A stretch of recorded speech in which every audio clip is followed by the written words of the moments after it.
সড়ক পরিবহন ও সেতুমন্ত্রী শেখ রবিউল ইসলাম আবারও দাবি করলেন, ঈদ যাত্রায় স্বেচ্ছায় ভাড়া কম নিয়েছেন বাস মালিকরা।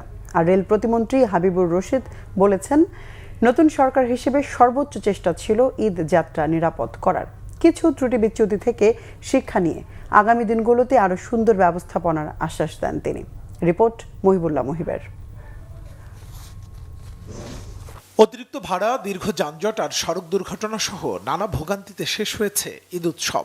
ঈদের ছুটি শেষে মানুষের ঈদ যাত্রায় ভোগান্তি নিয়ে মূল্যায়ন সভা করেছে সড়ক পরিবহন ও সেতু মন্ত্রণালয়। বৈঠক শেষে সড়ক পরিবহন ও সেতুমন্ত্রী শেখ রবিউল ইসলামের দাবি, আগের যে কোনো সময়ের তুলনায় এবার মানুষের ঈদ যাত্রা হয়েছে নির্বিঘ্ন।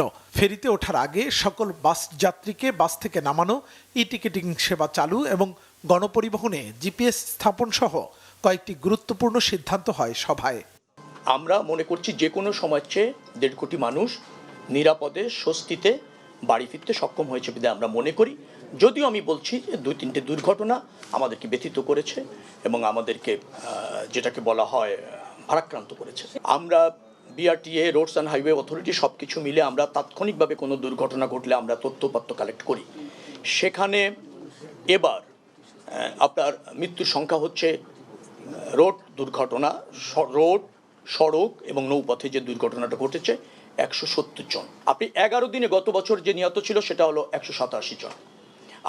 আমি এই পরিসংখ্যান দিয়ে এটা তুলনা করতে চাচ্ছি না, কোনো মৃত্যুই কাম্য না, আমি প্রথমে বলেছি। রেলওয়ে প্রতিমন্ত্রী হাবিবুর রশিদের মূল্যায়ন ভিন্ন।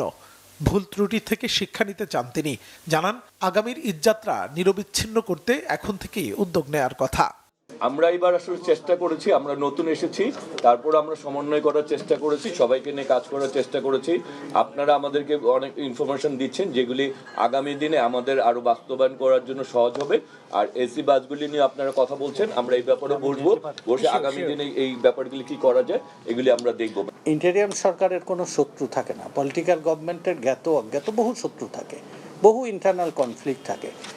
একটা গোটা ভালো হাড়ির মধ্যে একটা চুনা দিয়ে দেওয়ার মতো, এগুলো সচেতন থাকবে। আমরা একসাথে থেকে বাংলাদেশ যদি সুষ্ঠুভাবে চলে, এই ইমেজটা আমরাই সবাই, আমিও আপনাদের বলছিলাম, এই চেঞ্জের জন্য আপনারা একটা স্টেক শুধু নিউজ করার জন্য না, এই 3টে কম্পোনেন্টের সাথে নিয়ে আমরা যেখানে ইরেগুলারিটি পাবো আমরা একসাথে মিলে অ্যাড্রেস করব।